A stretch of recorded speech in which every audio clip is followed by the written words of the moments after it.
Gempa bumi 4,8 skala Richter di Bali sebabkan korban jiwa. Peristiwa gempa bumi magnitudo 4,8 skala Richter di Bali mengakibatkan 4 orang tertimbun tanah dalam rumah, 2 orang di antaranya meninggal dunia. Diketahui terjadi gempa bumi di Bali berkekuatan 4,8 skala Richter pada Sabtu 16 Oktober 2021. Sebelumnya 4 warga dilaporkan meninggal dunia saat gempa terjadi. Keempat korban tertimbun tanah di dalam rumahnya di Desa Trunyan, Kecamatan Kintamani, Kabupaten Bangli, Bali.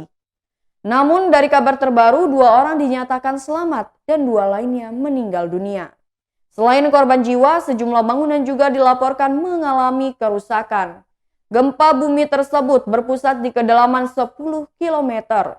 Dikutip tribunbali.com dari situs bmkg.go.id, pada Sabtu 16 Oktober 2021, pusat gempa berada di darat 8 km barat lalu Karangasem, Bali.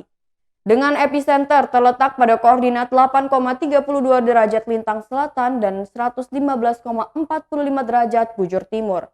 Dari pantauan Tribun Bali, dari grup WhatsApp, seorang warga dari Denpasar bernama Joe mengatakan, getaran membuat seng bergetar. Gempa bumi tersebut mengakibatkan 4 warga meninggal di Desa Trunyan, Kecamatan Kintamani, Bangli.